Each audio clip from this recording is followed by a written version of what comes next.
that help with that, and that is the possible ransomware activity alarm and also the suspicious incremental backup size alarm. Both of those look at the change rate on the virtual machine. So I mentioned about the CPU usage, the data store write rate, the network write rate. So that's going to be where the possible ransomware activity alarm comes in, monitoring those resources. The suspicious incremental backup size is actually going to look at the backup itself, and if that backup size has grown a lot, it's going to say, hey, maybe something has been installed on that machine. Maybe you need to take a deeper look at it and make sure that it isn't malware or ransomware. We hear a lot about immutability today, making sure that you have immutability configured so no one, so that data doesn't is not changed or deleted.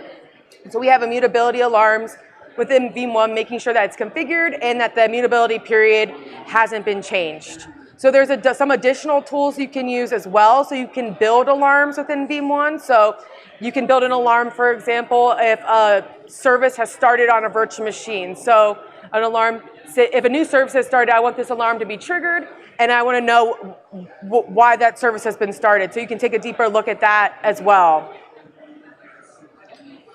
So now that I mentioned some of the security alarms, there's actually 300 pre-built alarms within VM1, and these are based on industry benchmarks. So all the alarms come predefined based on best practices, but what's really great about the alarms is that you have the ability to edit them and adjust them to fit your machines as needed.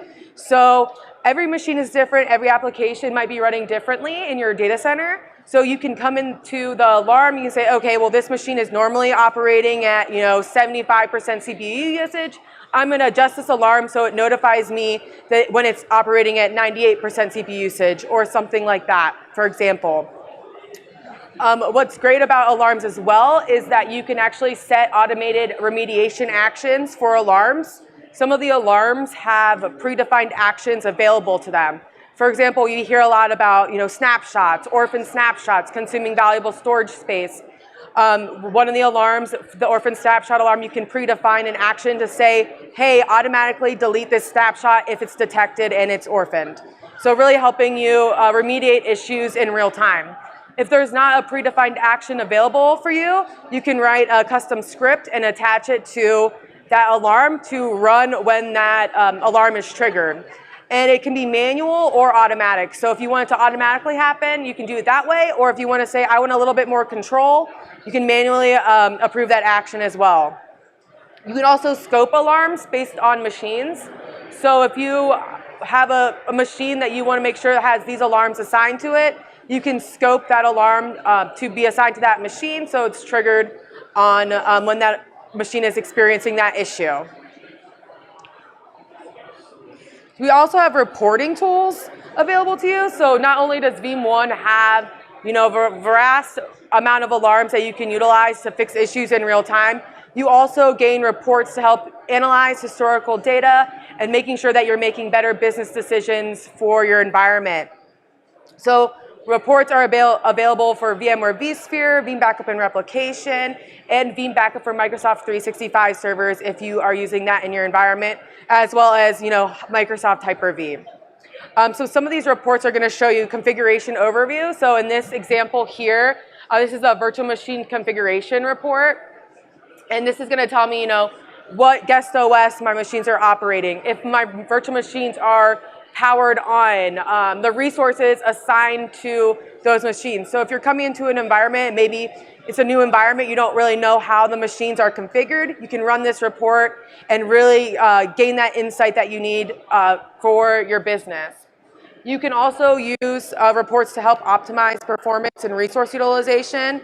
So, making sure that your machines have enough CPU assigned, enough memory assigned, and being able to make sure they're operating at a level that you need them to operate on for your employees and for your customers. You can track changes. So within, if you have a big team of IT professionals, maybe you have a lot of backup administrators helping you, and they're in there making changes, you can run reports that will tell you, hey, these are the changes that happened today, and you can make sure that those changes were intentional and weren't something that they weren't supposed to be changing in the first place. Ensure backup success, so making sure that you're meeting your recovery point objectives for your organization. And if you aren't meeting those objectives, you can make sure that you're reconfiguring your jobs, you're adding your virtual machines to those jobs, and making sure that they're protected. And then lastly, you can view performance statistics. So just seeing how your environment is operating, seeing that historical data so that you can make better decisions for capacity planning. Maybe you need to add more virtual machines, making sure that you're utilizing the resources that you have and getting the most out of your investments. So all in all, Veeam provides monitoring and visibility for VMware admins. It provides that day one visibility, being able to add in your virtual environment, see where the issues are so you can fix them before downtime or any type of operational impact.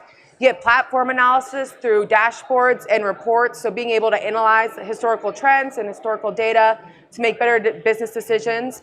And then you have the alarm lifecycle management, so really seeing an issue occur, getting the remediation, how you fix that issue, and then fixing the issue so that you have a healthy environment. And that is all I have today. So thank you. And if you guys have any questions, feel free to meet me over here on the side.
Hello and welcome to our session, VMware Cloud Director and NSX Best Practices.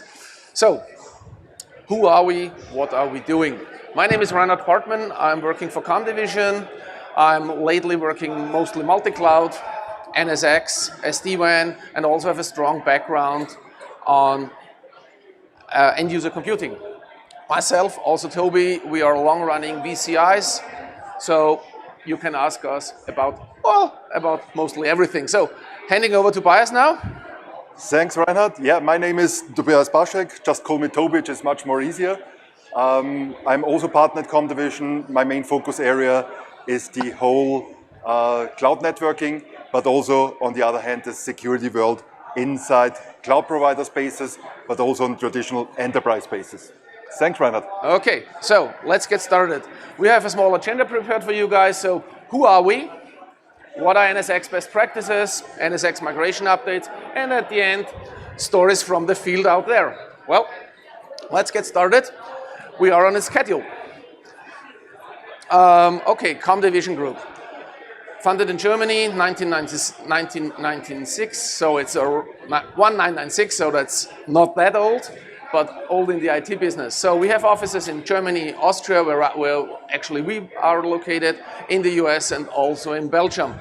We come out as a strong VMware partner decades ago, actually already. So we are an architecture business. We also educate because every one of our partners is actually also a VMware certified instructor. So designing, education, and also then at the end of the whole story, operation. So we do this. Partnership with VMware is long running, years back, decades back actually, and lately we also are partnering up with AWS. So most of you know the product, VMC AWS is hot, it's good. So NSX best practices. What will we talk about? We will talk about tier 0 design, placement of the edge nodes, where do they go? Sizing of edge nodes, and NSX advanced load balancers. Well, let's get started. So, here we go. Yeah. Those things you always should think about before you start anything in the VMware world or any other software, as a matter of fact. Check the interop metrics. Well, because all the things, and even also in the designs, all the stuff you do not think first and foremost, well, they will hunt you down and then they will bite you in your six. Most likely, right? So, check that out. So what do we have here? We have our shared tier 0 from a provider's perspective. Tier 0 is provider managed. Per tenant, we have our tier 1 edge, well, gateway to be exact, and we do the network routing outside. So that's one of the most common use case. Works pretty fine. So what else do we have? If this works, we have separated VRFs inside one tier 0 gateway. So basically what we see here is we have one shared provider-controlled tier 0 gateway. Per customer, we run a VRF. The routing is done inside the VRF per customer. No overlapping, your perfect mix and match for many workloads. You see also different providers and customers up there. You see the edge IPs, all that stuff which needs to be set up to make this thing work. So, on the next slide, I hand over to Tobias. Yes, thanks, Reinhard. So, one of the interesting topics at the moment, and I came across with this really many times now, is the placement of the edge nodes. So, as always, it depends. That's the only answer I can give you out of my head right now. It depends what solution you are utilizing in your data center at the moment. If you have already changed your network architecture to a spine leaf architecture, then maybe it makes sense that you place your tier 0 gateways, your provider managed tier 0 gateways to be honest, as near as possible to a border leaf or to my next upstream device. Can be a firewall, can be a router, can be whatever you have. If you still are running in a let's call it traditional, I don't like the word traditional really, but if you still are utilizing a traditional network, so a core access distribution network, the tier 0 gateway can be placed wherever you would like to have it. But also here, my personal recommendation is to place it as near as possible to your next upstream device, because then you can easily achieve a better throughput and a better utilization of the edges. On the other hand, we have our customer. The customer each customer inside the Cloud Direct environment utilizes his tier 1 gateway, as long as we are not talking about any kind of external or imported network. So as long as we stay on the whole NSX-T or whole NSX story, each customer will utilize a tier 1 gateway. So the placement of the tier 1 gateway for the customer, where we have our stateful services like firewalling, like NAT, like IPsec policy-based VPN, and so on, makes absolutely sense to have it placed on the workload cluster, because I would like to achieve that all of the traffic, which maybe needs to go via tier 1 gateway, needs to walk over my whole data center environment and comes back to another virtual machine, maybe running on the same cluster. So it makes sense to have it placed as near as possible to my customer workload. Coming back to what we have seen before from Reinhard, there's a third option available, the dedicated tier 0 gateway. So Reinhard mentioned that there is the shared tier 0 gateway, so where we provide uplink connectivity via NAT to all of our tenants. Then he mentioned the tier 0 VRF, where we have our provider managed tier 0, but each child tier 0 VRF can be then utilized by the customer. And the last one is, we have also the opportunity to provide really a dedicated edge cluster for just a single customer. Because as always, also here VCD cannot do any magic. As always, a tier 0 can only run on a single edge node cluster. There is no possibility to have multiple tier 0s on the same edge node clusters, not talking about VRF, because with VRF we get the possibility. But also here, it depends what we have. If the customer comes, for example, with his dedicated SD-WAN solution, for example, VMware's, or if he comes with an MPLS line, it maybe makes sense to place it on the customer workload cluster. If I say, hey, no, he's just providing, he gets dedicated internet access from us as provider, and he would like to connect to the external stuff, then it makes sense to place it to my border leaves, to my core routers, whatever we have here.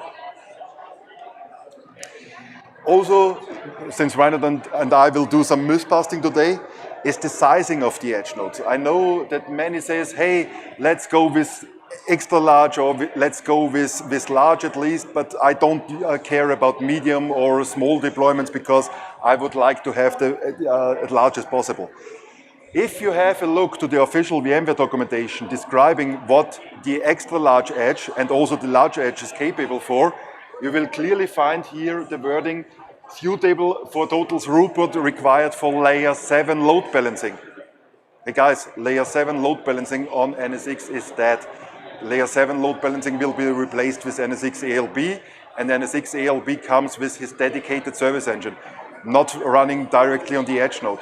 Also, the next thing we have, if we have a high amount of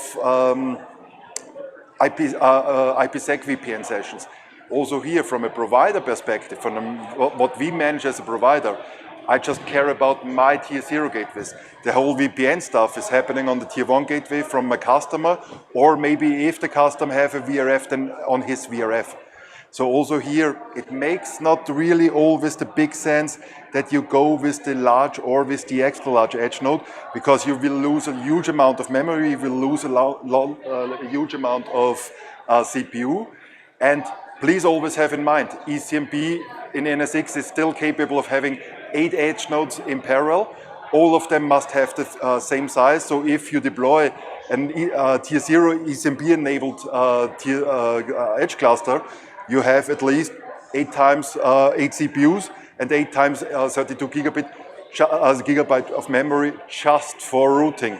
Because what the provider tier 0 is, his main reason is routing, providing routing connectivity to my upstream and providing routing connectivity back to my tier 1 gateways. So that's the reason why I highly recommend to really think about how is my routing design looks like, and does it really make sense to have this high amount of CPU and memory for my provider tier 0 gateway. Everything else, so my tier 1 gateways for my customers, okay, we are absolutely fine to go with large or extra large because the customer is utilizing NAT, the customer is utilizing the firewall, the customer is utilizing IPsec VPN, and so on. But always having really the large stuff deployed makes no sense. Also, the second myth is related to the bare metal edge. Yes, there is a bare metal edge node available, so you can take whatever hardware vendor you would like, an x86 standard server, bring in some specialized network cards, bring in some specialized CPUs and memory, and then you can deploy an edge node or the NSX edge directly on your bare metal server. Also here, having a look to the official VMware documentation, VMware clearly says the bare metal edge only makes sense if you have high latency applications in your environment. It makes no sense for just pure routing or just pure firewalling.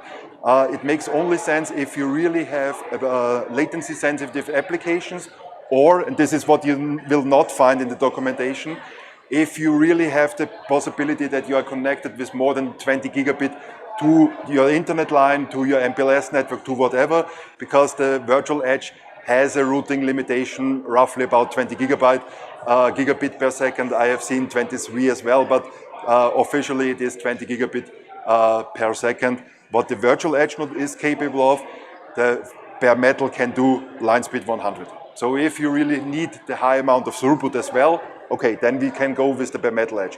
But everything else, there is no difference between a virtual edge and a bare metal edge. And I have seen this on many providers saying, hey, but we need to have bare metal edges because this is the way to go.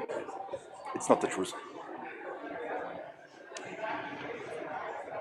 Let's come to the next chapter or the next topic, NSX ALB. New fancy stuff. No, not really, to be honest. But Reinhard, what's your opinion about NSX guys, ALB? You all know it was acquired by VMware a couple of years ago, pre-COVID, right?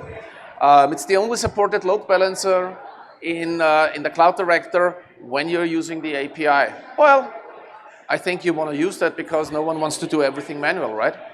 On the other hand, it provides you load balancer as a service. You can sell that to your customers. It integrates nicely into the tier 1 gateway. Features like web application firewalling, they're on the roadmap. They will come, certainly. As always, continuous development. So you also could use NSX ALB to front it in front of your VCD cells and have the load balancing feature in front of your Cloud Director, also as a web application firewall when the features are there, or you can put them through. And NSX ALB, from a networking perspective, we were here yesterday, it's a mandatory feature when you're running Kubernetes as a service and you want to sell that service to your customers. So it's a condition sine qua non. You cannot do it without it, right? So what's the next slide, please? Yeah, well, here we see, Toby, yes. Take over. How is NSX ALB working from a Cloud Director perspective? Cloud Director is now finally capable, or finally, since at least 4 versions to be honest, is capable of connecting back or talking back to the ALB manager. So there is a direct communication part between Cloud Director and NSX ALB. You just need, from a provider perspective, to enable load balancing as a service inside your tenant, and then the tenant can start to consume his load balancers. So there are different options available. We have talked about it yesterday, how the service engine, because the service engine is the data paths of inside NSX ALB. So these are the guys where the whole load balancing is happening. And then the service engine can be deployed per tenant or can be deployed in a shared way, depends what you would like to achieve. And the service engine connects back to the customer tier 1 gateway. So the service engine gets an interface on each customer's tier 1 gateway, the so-called service interface on the tier 1 gateway, and then the whole load balancing traffic is running on a shared network between the customer network and the customer tier 1 and the NSX ALB service engine. So as Reinhard mentioned before, at the moment the only solution VMware and also Cloud Director can offer you to really provide load balancing as a service, because it is fully integrated and more features are ramping up and coming from the NSX ALB UI to the Cloud Director as well. Last but not least, last year we started talking about the migration from NSXV to NSXT, or to NSX to be honest, because the final name is now on the decided. This is just NSX without the T. Migration tool 142 is available and is the absolutely clear tool to go. Why? We have now really finally get the support for exclusion in the firewall rules, or also for negotiated sources in the firewall rules. We can have now firewall rules with multiple ports, which was a full mess before, that we were not able to migrate firewall rules where we have multiple ports in the same rule set. We have the support for migration of virtual machines without a network interface. Some of you maybe will laugh and say, hey, okay, why should I have a virtual machine without a network card in my VCD? Talking about offline root CAs, if the customer have deployed an offline root CA, it was never connected to any network, which is the best practice by Microsoft. You're fucked up, to be honest, because you cannot migrate, you haven't been able to migrate, and this is a feature I requested, to be honest. You cannot migrate those customers, you need to export it before and then import it again, so it was a full mess, and now it is supported. And also we have finally got the whole NSX ALB support, and with the latest release of the tool, so with the 142 version, we have now also the ability to provide SSL pass-through in the load balancing application profile, which was originating from an NSXV perspective, the only or one of the easiest solution how you can provide SSL offloading. It was not possible before the latest release of the NSX migration tool. Time is running up, to be honest. 10.5 will be what I heard from VMware, the last version where NSXV still will be supported. To be honest, it is not supported anymore. It is still possible that Cloud Director can utilize and can talk with NSXV. So the next release, so talking about 10.5 whatever, or maybe 10.6, will not be able to talk with NSXV anymore. So it is really time that migrations from NSXV to NSX and Cloud Director needs to be done. Also here, as always, verify if your tool is working in your environment. So as you can see, at the moment, the actual migration tool is not capable of talking with NSX 4.1.1.0. Okay, then we maybe need to utilize another version, or we maybe need to go one step back. And also from a Cloud Director perspective, please verify that the tool is supported on your Cloud Director as well. Yeah, some stories from the field, what we have seen in the past couple of months. Yeah, one big pitfall, and this is not related to VCD, that is really related to NSX, is please be aware that NSX at the moment only supports a one-to-one port relationship in a NAT rule. So talking, for example, of passive FTP, where you need to open a whole range of your passive ports, which is at the moment not possible in NSX. So then you really need to open, or you need to create 400 NAT rules saying, okay, my passive port starts with 5,000 and should go up to 5,040. You need to really instantiate at the moment 40 NAT rules, which is a little bit of a mess. Hopefully gets fixed by the BU in the next couple of weeks, because I have two customers where we need to create more than 5,000 NAT rules. Not the best idea. IPsec route-based VPN is on the roadmap, but still not supported on a Tier 1 gateway. If you have customers saying or heavily relying on IPsec route-based VPN, only option is to go with a dedicated tier 0 or with a VRF tier 0. Then since version 4 of NSX, we have now the possibility of utilize IPsec route-based VPN on a tier 0 active deployment as well, because this is something which has been introduced with NSX 4. Edge nodes and CPU reservation, also funny story from the field. I had one service provider in Europe calling me on Friday afternoon saying, hey, I have packet loss, I have packet drops, my whole environment is not working anymore. And he said, okay, let's see what's going on here. He onboarded a huge bunch of virtual machines for a single customer. And then after he onboarded all of the virtual machines, he figured out, okay, or we figured out, that he deleted all of the reservation of the NSX edge nodes and to power on the virtual machines. And yeah, ESX is doing what ESX is doing. He's overcommitting CPU, he's overcommitting memory. And something an edge node is not really funny, or what an edge node does not really like, is if CPU is overcommitted. Then the whole routing process begins to start. As soon as NAT or any other stateful services come in, it really becomes a full mess. So please, please, please do not remove reservations, and always have a look into your utilization of the ESXIs where the edge nodes are running. Overcommitment was always a good idea. Always a good idea. I just named it crazy network designs. To be fair, not talking really about crazy network designs, talking about an opportunity, or talking more or less about an opportunity, what can be done with the migration from V to T, that you rework maybe your network environment. This is also something I've seen a few days ago. A customer who have done everything absolutely correctly for NSXV, talking about multiple distributed switches, that he can separate DMZ traffic and dedicated uplinks for multiple customers, which was fine for NSXV.